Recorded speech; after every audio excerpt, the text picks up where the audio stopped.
apa kabar kalian semuanya? Mudah-mudahan baik-baik semua ya. Kali ini kita akan belajar materi IPA untuk kelas 8, yaitu sistem gerak pada manusia. Nah, yang akan kita bahas kali ini adalah sistem gerak pada manusia. Sistem gerak pada manusia tersusun atas rangka, otot, dan juga persendian. Yang pertama akan kita bahas adalah rangka pada manusia. Rangka pada manusia itu adalah alat gerak pasif. Fungsinya untuk membentuk tubuh dan tempat melekatnya otot-otot. Rangka pada manusia tersusun atas tulang-tulang belulang. Berdasarkan bentuknya, tulang terbagi menjadi 3. Yang pertama adalah tulang pipa. Tulang pipa memiliki ciri panjang, memiliki rongga di tengahnya yang disebut dengan sumsum. Contohnya adalah tulang paha dan tulang lengan.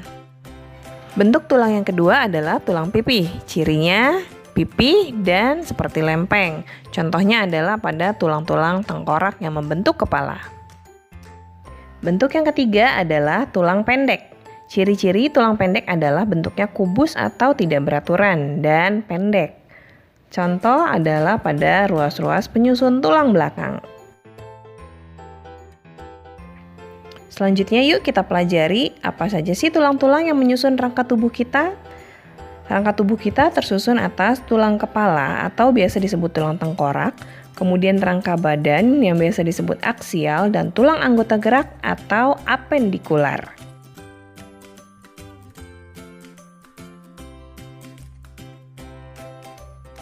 Yang pertama akan kita bahas adalah tulang kepala atau biasa disebut tulang tengkorak atau tulang kranium. Ternyata tulang tengkorak kita terbagi atas banyak tulang-tulang pipih yang disambungkan oleh persendian.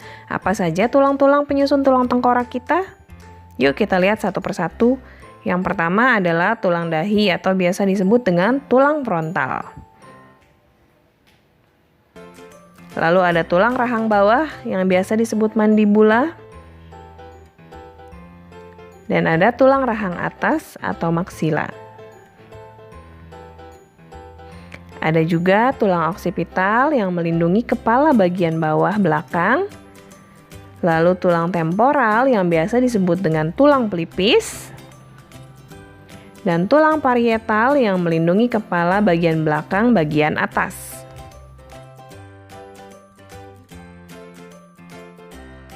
Kita lanjut ke tulang rangka badan atau aksial. Rangka aksial ini terbagi menjadi ruas-ruas tulang belakang, tulang rusuk dan tulang dada, gelang panggul, serta bahu. Bagian-bagian dari rangka aksial adalah ruas tulang belakang yang tersusun atas 1 ruas tulang atlas dilanjutkan 7 ruas tulang leher. Lalu ada 12 ruas penyusun tulang punggung, dilanjutkan dengan 5 ruas tulang pinggang dan juga tulang ekor. Selanjutnya, ada 7 ruas tulang rusuk sejati yang melekat pada tulang punggung dan tulang dada, 3 ruas tulang rusuk palsu yang melekat pada tulang punggung dan tulang rusuk di atasnya, dan 2 ruas tulang rusuk melayang yang hanya melekat pada tulang punggung saja. Dilanjutkan ada juga tulang dada yang terdiri dari manubrium sterni dan juga corpus sterni.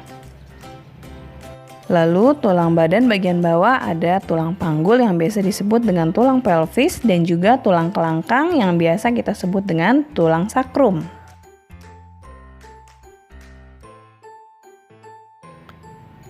Selanjutnya kita masuk ke tulang anggota gerak atau biasa disebut dengan apendikular. Yang pertama ada tulang paha atau biasa disebut femur. Lalu ada tulang betis yang biasa disebut fibula. Dilanjutkan ada tulang kering atau tibia, dan ada pula pergelangan kaki, telapak kaki, serta ruas-ruas jari. Lalu naik ke tulang gerak bagian atas, ada tulang lengan atas yang biasa disebut humerus, dan lengan bawah yang terbagi menjadi tulang hasta dan tulang pengumpil. Tulang pengumpil disebut dengan radius, tulang hasta kita sebut dengan ulna, serta tulang pergelangan tangan, telapak tangan, dan ruas-ruas jari. Selanjutnya kita belajar mengenai sendi atau artrosis. Sendi adalah persambungan antar tulang-tulang. Terbagi menjadi 3 macam, yaitu sendi mati, sendi kaku, dan sendi gerak. Sendi mati biasa disebut sinartrosis, sendi kaku adalah amfiartrosis, dan sendi gerak biasa disebut dengan diartrosis. Yang pertama akan kita bahas adalah sendi mati atau sinartrosis. Sendi ini adalah sendi yang tidak bisa digerakkan sama sekali. Terbagi lagi menjadi sinfibrosis dan sinkondrosis. Kemudian ada juga sendi kaku yang biasa kita sebut amfiartrosis. Itu adalah sendi yang bisa digerakkan tetapi gerakannya terbatas. Selanjutnya ada sendi gerak yang biasa disebut diartrosis. Sendi ini bisa bergerak bebas, terdiri dari sendi peluru, sendi engsel, sendi putar, sendi pelana.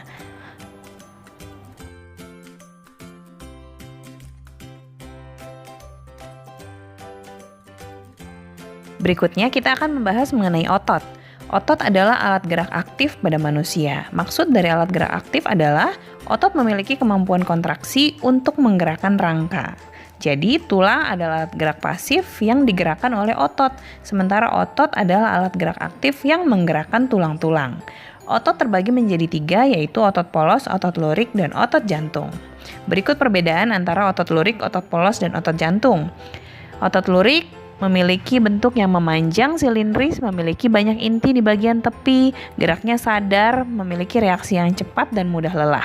Sementara otot polos memiliki bentuk seperti gelendong dengan satu inti di tengah sel, bergerak secara tidak sadar, reaksinya lambat dan tidak mudah lelah. Otot jantung memiliki bentuk mirip dengan otot lurik, tetapi kerjanya mirip dengan otot polos, yaitu secara tidak sadar.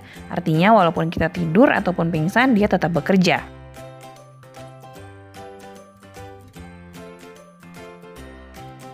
Selanjutnya kita akan membahas mengenai gangguan-gangguan pada sistem gerak. Gangguan yang sering kali terjadi karena kebiasaan duduk yang salah itu adalah skoliosis, lordosis, dan kifosis. Skoliosis disebabkan oleh kebiasaan duduk yang menyamping, sehingga tulang punggung menjadi bengkok ke arah samping. Kemudian lordosis disebabkan karena duduk di meja yang terlalu tinggi, sehingga tulang punggung membengkok ke depan. Kemudian kifosis disebabkan oleh kebiasaan duduk di meja yang terlalu rendah sehingga tulang punggung membengkok ke belakang. Gangguan sistem gerak yang berikutnya adalah rakitis, yaitu tulang yang rapuh akibat kekurangan vitamin D pada masa pertumbuhan. Kemudian osteoporosis yang disebabkan oleh adanya pengapuran tulang. Gangguan pada sistem gerak juga bisa terjadi pada kelainan sendi.